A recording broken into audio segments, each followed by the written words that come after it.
Olá, meus amigos e minhas amigas. Enquanto a Rússia faz mais um ataque pesado contra o Oblast de Donetsk e de Zaporizhia, sendo acusado de usar munições cluster, o mundo assiste atônito ao assassinato de Saif al-Islam Gaddafi na Líbia, um crime que pode comprometer qualquer tentativa de estabilidade no país.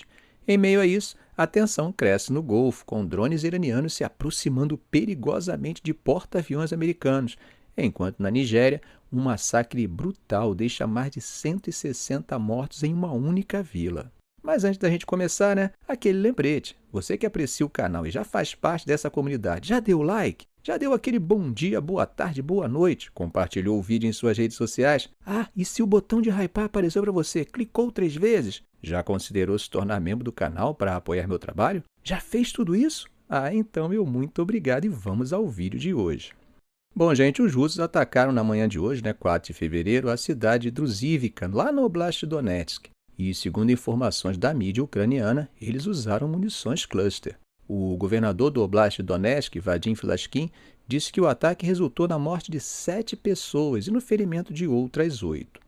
Segundo Filashkin, o mercado da cidade, que é um local onde os moradores restantes frequentemente se reúnem para comprar alimentos e outros suprimentos essenciais, sofreu um impacto direto. Além disso, outros prédios residenciais próximos também teriam sido danificados. Bom, Druzhivka está situado na aglomeração de 4 cidades que compõem a maior parte dos centros populacionais que ainda estão sob controle ucraniano na região de Donetsk, tá? Ela fica situada entre o centro logístico de Kramatorsk e a cidade de linha de frente Konstantinivka, que, como vocês já sabem, está praticamente destruída.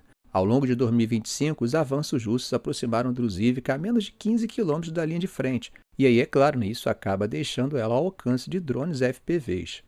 Como sabemos, gente, essas cidades aí permanecem no centro das exigências mínimas da Rússia para cessar sua guerra contra a Ucrânia, com Kiev enfrentando aquela pressão para ceder o restante do Oblast de Donetsk, que atualmente é habitada por cerca de 200 mil pessoas.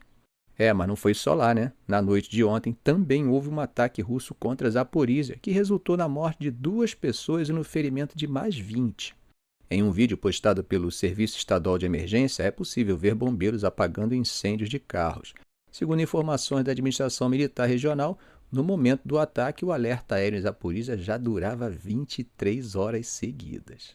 Bom, gente, mudando de assunto, vocês devem ter notado que nessas negociações na Europa, um dos assuntos que mais se falam quando tratam das tais garantias de segurança é no envio de tropas ocidentais para a Ucrânia e em como elas reagiriam caso a Rússia fizesse algum ataque. Bom, nós sabemos que a Rússia considera o envio de tropas ocidentais para a Ucrânia totalmente inaceitável, e a porta-voz do Ministério das Relações Exteriores russo, a Maria Zakharova, voltou a falar sobre isso.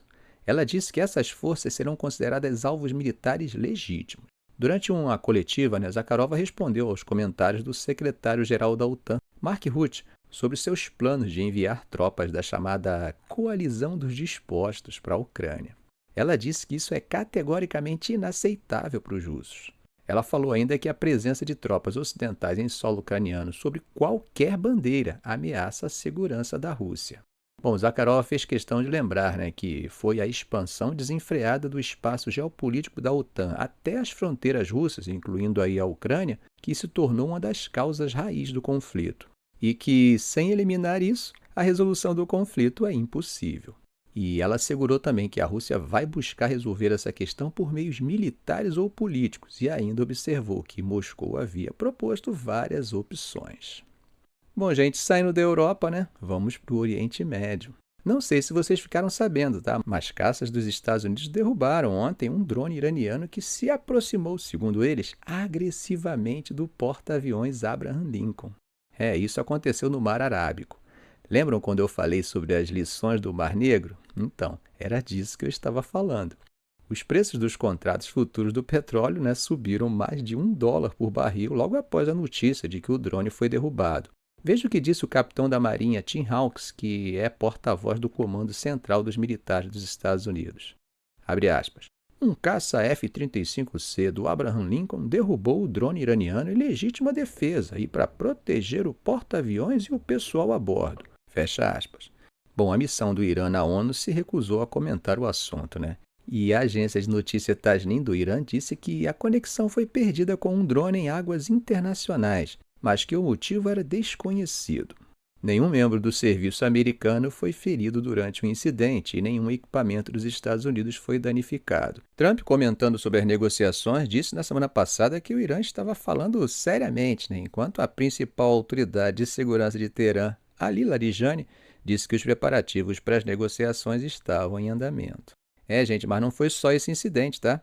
Ali no Estreito de Hormuz, apenas algumas horas depois da derrubada do drone, as forças do Corpo de Guardiões da Revolução Islâmica do Irã assediaram um navio mercante de bandeira americana e tripulação americana, isso de acordo com os militares dos Estados Unidos.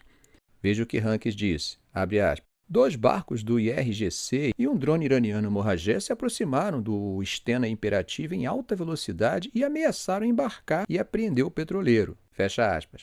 O Grupo de Gestão de Risco Marítimo Vanguard disse que os barcos iranianos ordenaram que o petroleiro parasse seu motor e se preparasse para ser abordado, Mas, em vez disso, o petroleiro acabou acelerando e continuou sua viagem.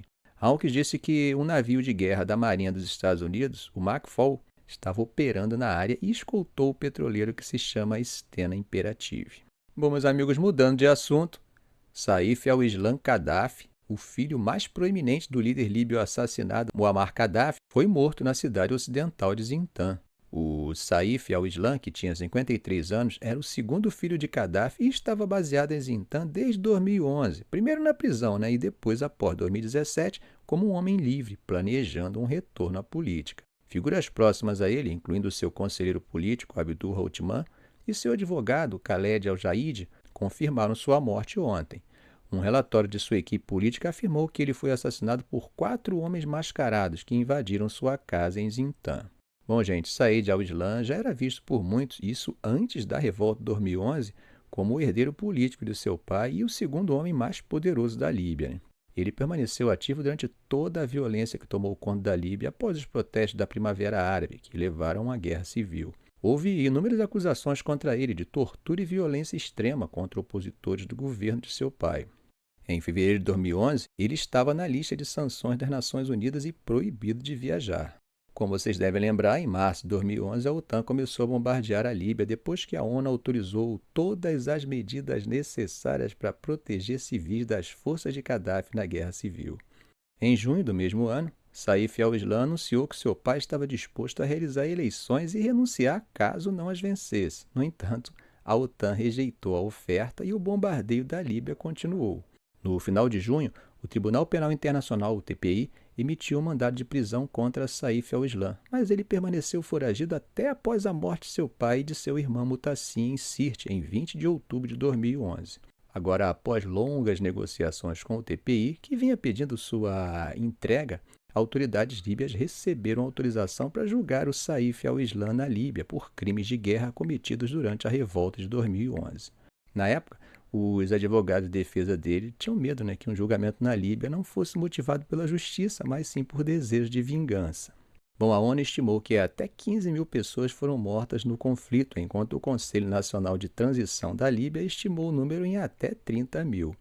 Em 2014, Saif al-Islam compareceu por videoconferência no Tribunal de Trípoli, onde seu julgamento foi realizado, isso porque ele estava preso em Zintan na época. Em julho de 2015, o Tribunal de Trípoli o condenou à morte e à revelia. No entanto, em 2017, ele foi libertado pelo batalhão Abu Bakr as-Siddiq, que é uma milícia que controla Zintan, como parte de uma anistia emitida pelas autoridades orientais da Líbia, que não são reconhecidas internacionalmente. Mas ele não reapareceu publicamente por anos e continuou sendo procurado pelo TPI.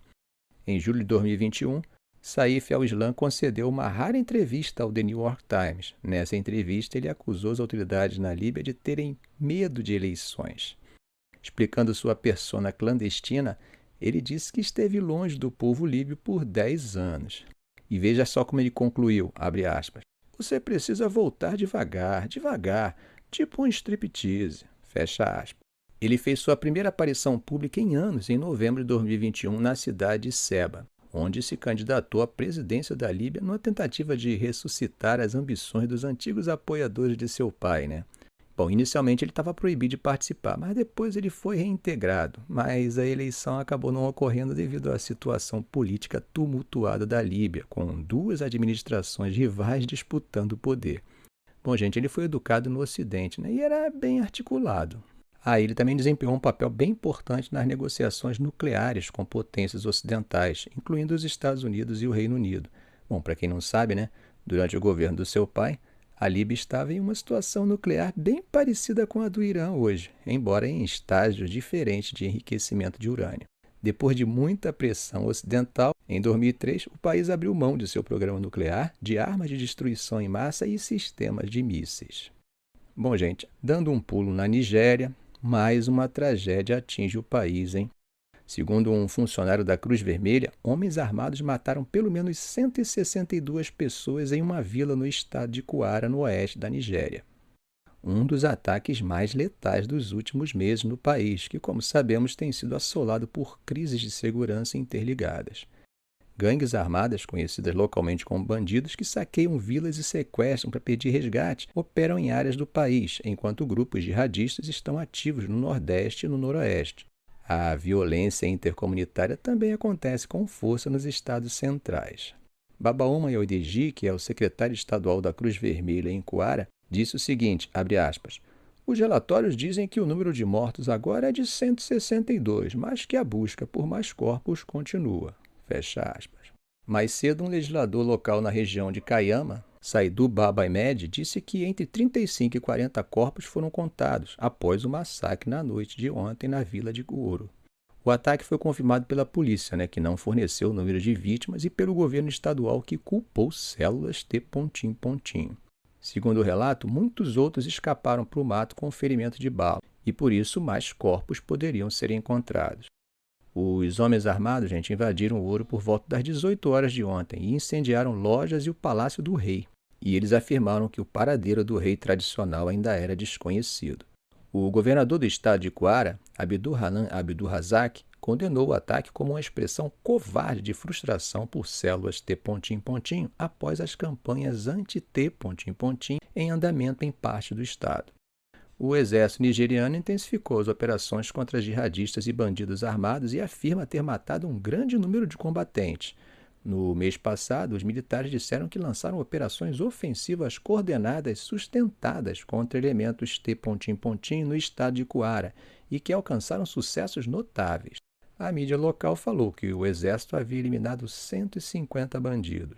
Agora, por causa dos inúmeros problemas de segurança, as autoridades no estado de Kwara acabaram impondo toques de recolher em certas áreas e fecharam escolas por várias semanas. Elas foram reabertas agora na segunda-feira. Ficamos por aqui. Não sai ainda não. Você gostou do vídeo? Se você gostou, dê um like, inscreva-se no canal, faça um comentário. Eu quero saber a sua opinião, ok? Um grande abraço.